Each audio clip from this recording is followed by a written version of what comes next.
जय श्री कृष्णा। मैं रविशंकर राय आज आपसे एक भगवान की परम भक्त का बहुत ही सुंदर प्रसंग, माता सबरी जी का बहुत ही सुंदर प्रसंग सुनाने जा रहा हूँ। तो चलिए फिर शुरू करते हैं। पवित्र जीवन के बिना पवित्रतम परमात्मा को कोई नहीं प्राप्त कर सकता।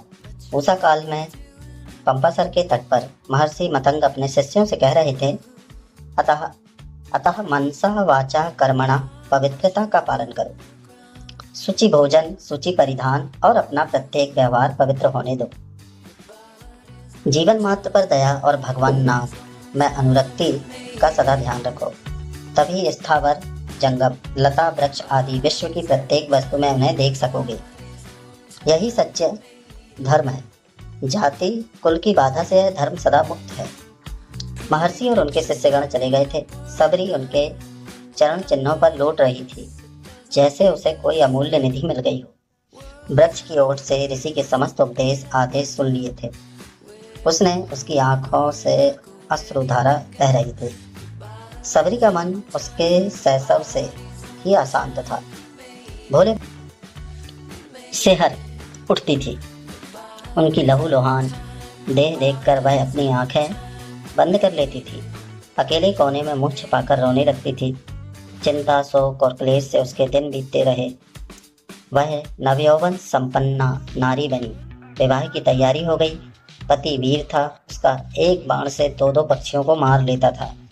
तेज से तेज दौड़ता हुआ हिरन उसकी आंखों के सामने से नहीं बच सकता था। प्रशंसा सबरी ने भी सुनी, पर वह छटपटा उठी। एकांत में जाकर अशांत मन से विश्व के प्राणाधार से प्रार्थना करने लगी, देव मुझे पापों से बचाइए। मैं अधम से भी अधम मूर्ख नारी हूँ। मुझे पथ का ज्ञान नहीं, आप मेरी रक्षा करें। नाथ, मैं आपकी शरण में हूँ। प्रार्थना करते करते रात अधिक हो गई। सबरी ने अपना कर्तव्य निश्चित कर लिया कि अर्धरात्रि का समय था। सर्वत्र नीरवता का साम्राज्य था। आकाश में तारे किम कर्तव्य विमूढ़ हो टुकुर टुकुर ताक रहे थे। सबरी चुपके से दबे पांव घर से निकल पड़ी और घने जंगलों में जाकर विलीन हो गई। अब कंठ का कीर्ण पथ, नदी, वन और पर्वत का उसे ध्यान नहीं था। वह भागती चली जा रही थी अनिश्चित स्थान की ओर। उस समय उसे केवल यही ध्यान था कि मैं अपने माँ बाप के हाथ ना आ जाऊं। हिंसा से बचकर आजीवन ब्रह्मचारिणी रहकर प्रभु भजन करूं। अब भागने में उसे अपने तन मन की सुधि नहीं थी।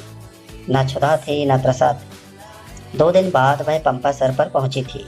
वह थक गई थी। प्रातः हो चला था। पूर्व क्षितिज पर अरुणिमा बिखर गई थी। उसी समय स्नानार्थी मतंग ऋषि की चर्चा उसने सुन ली थी। महर्षि के दर्शन से अद्भुत प्रभाव उसके मन पर पड़ा था। अपूर्व शांति का उसे आज अनुभव हुआ था। वहीं रहने का उसने निश्चय कर लिया, पर उसके रहने से ऋषियों के तप में विघ्न पड़ेगा। इस विचार से उसने अपने रहने के लिए ऋषियों के आश्रम से दूर एक छोटी सी कुटिया बना ली। उसने समझ लिया था, भगवान के प्राणाधार उनके भक्त होते हैं। भक्तों की कृपा हो जाने पर भगवत दर्शन निश्चय ही हो जाएंगे। वह एक पहर रात्रि रहते ही ऋषियों की कुटियों के आसपास की भूमि तथा पंपासर की ओर जाने वाले मार्ग पर झाड़ू लगा देती थी। एक कंकड़ी भी किसी महर्षि या उनके सौभाग्यशाली भक्त के चरणों में चुभ न जाए, इसलिए वह बार बार झाड़ू लगाती और वहां जल छिड़ककर सुगंधित पुष्प डाल देती। कुटियों के द्वार पर सूखी लकड़ियों का ढेर रखाती, जिससे समिधा लाने के लिए मुनिजनों को किसी प्रकार का कष्ट न उठाना पड़े। सबरी का यह नित्य का नियम था, पर मुनि लोग चकित थे। गुप्त रीति से यह सेवा कार्य कौन कर जाता है। ऋषिगण कुछ तय नहीं कर पाए। शिष्यों ने पहरा दिया। सबरी पकड़ ली गई, मतंग ऋषि के सामने उपस्थित कर दिया। शिष्यों ने उसे, सबरी कांप रही थी, उसमें बोलने का साहस नहीं था। ऋषि की अपराधिनी थी वह। मतंग ऋषि ने उसे देखा, उनके मुंह से निकल गया, भगवत भक्ति में जाति बाधा नहीं डाल सकती। सबरी परम भगवत भक्त थी है। शिष्यगण एक दूसरे का मुंह ताकने लगे। महर्षि मतंग ने सबरी से कहा, तुम मेरी कुटिया के पास ही रह जाओ, मैं कुटिया की व्यवस्था कर देता हूँ। सबरी दंड की भांति पृथ्वी पर लेट गई। नेत्रों से प्रेमाश्रु बहने लगे। आज उसका भाग्योदय हुआ है। अब वह तपोधन महर्षि की सेवा खुलकर कर सकेगी। मतंग ऋषि पर अन्य ऋषिगण कुपित हो गए। अनधिकार चेष्टा की। महर्षि ने भी मर्यादा का उल्लंघन कर रहे हैं। नैष्ठिक तपोव्रतधारी ऋषि भगवत भक्त की महिमा नहीं समझ पा रहे थे।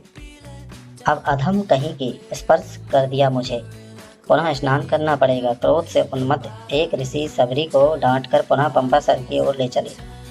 सबरी ध्यान मग्न जा रही थी।